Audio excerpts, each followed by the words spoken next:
দেশের সড়ক পরিবহন শ্রমিকদের সবচেয়ে বড় সংগঠন বাংলাদেশ সড়ক পরিবহন শ্রমিক ফেডারেশন।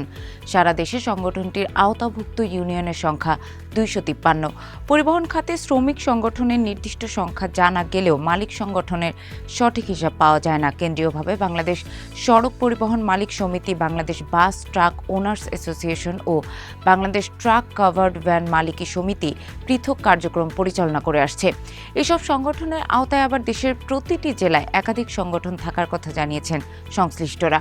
মালিক শ্রমিক সংগঠন ছাড়াও রাজনৈতিক প্রভাবশালী ব্যক্তি, সিটি কর্পোরেশন, পৌরসভা সহ বিভিন্ন স্থানীয় কর্তৃপক্ষ এবং আইন শৃঙ্খলা রক্ষাকারী সংস্থার অনেক সদস্য, কিছু সরকারি কর্মকর্তা কর্মচারী পরিবহন খাতের চাঁদাবাজির সঙ্গে জড়িত বলে একাধিক গবেষণা ও তদন্ত প্রতিবেদনে উঠে এসেছে। দেশের পরিবহন খাতের মালিক শ্রমিক সংগঠনগুলো সারা দেশে কী পরিমাণ টাকা আদায় করে তার সঠিক পরিসংখ্যান পাওয়া যায় না। সরকারের একটি গোয়েন্দা সংস্থার তথ্য বলছে, রাজধানী ঢাকায় এ খাতে প্রতিদিন 2,21 লাখ টাকা চাঁদাবাজি হয়, যার বড় অংশই তোলা হয় পরিবহন মালিক শ্রমিক সমিতির নামে।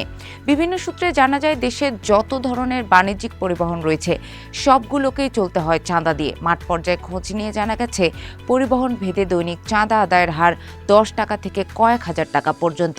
যদিও আনুষ্ঠানিকভাবে শ্রমিক সংগঠনগুলো 30 টাকা ও মালিক সংগঠনগুলো 40 টাকা হারে চাঁদা তোলার কথা বণিক বার্তাকে জানিয়েছে এবং 2024 সালের 5 আগস্টের পর থেকে এ চাঁদাও তোলা বন্ধ রাখার দাবি করেছেন পরিবহন মালিক শ্রমিক নেতারা।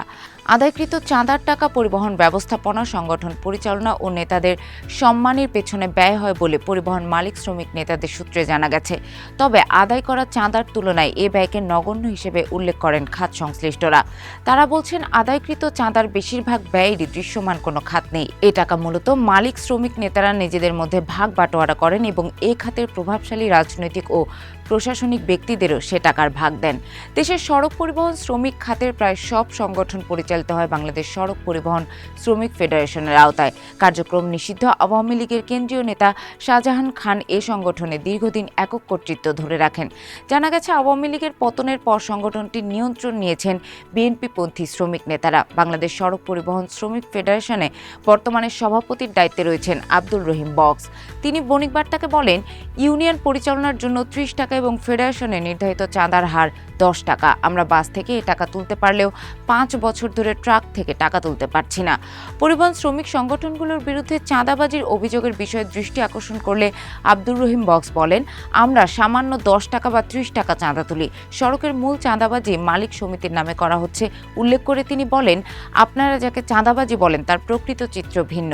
উদাহরণ হিসেবে বলা যায়, খুলনা থেকে কুষ্টিয়াগামী 100 মাইলের একটি রুটে মালিক সমিতি আপ ডাউনে প্রায় 3,000 টাকা করে নেয়। এই বিশাল অঙ্কের টাকা মালিক সমিতি আদায় করছে শ্রমিক ফেডারেশন নয়। শুধু খুলনা কুষ্টিয়া না, এমন চাঁদা দেশের সবখানেই তোলা হচ্ছে।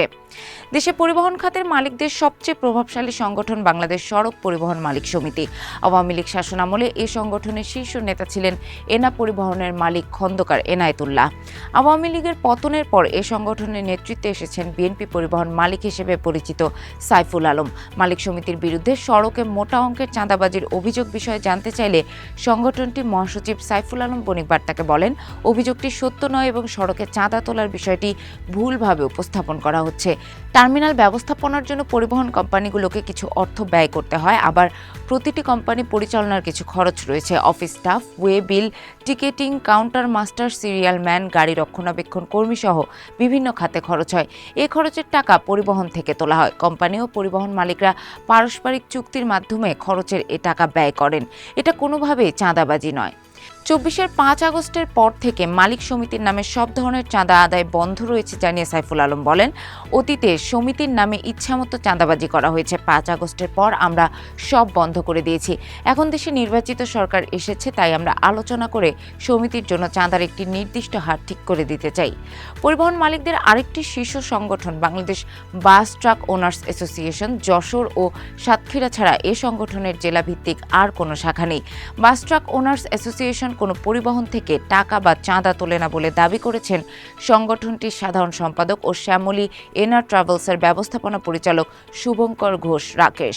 বাংলাদেশ সড়ক পরিবহন মালিক সমিতি চাঁদা তোলা বন্ধ রেখেছে, বাস ট্রাক ওনার্স অ্যাসোসিয়েশন পরিবহন থেকে কোনো টাকাই তোলে না।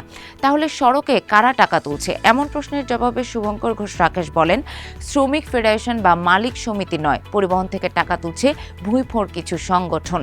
এসব সংগঠনের বৈধ কোনো কাগজপত্র নেই, কিন্তু তারা খুব ক্ষমতাবান।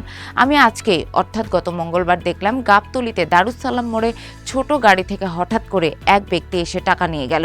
সে কি বা কার নিয়োগকৃত তা আমরা কিছুই জানি না। সারা দেশে এরকম ব্যক্তিরা পরিবহন থেকে টাকা তুলছে।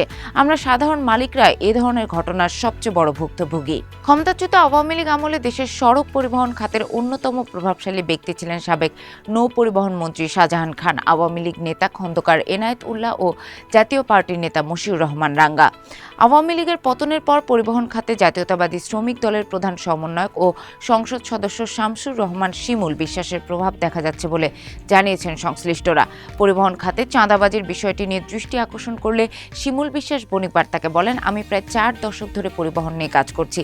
এ খাতে সবচেয়ে বড় সমস্যা হলো অবৈধ চাঁদাবাজি। এই চাঁদাবাজি মালিক শ্রমিকরা করেন না, এ চাঁদা তোলেন প্রভাবশালী ব্যক্তিরা।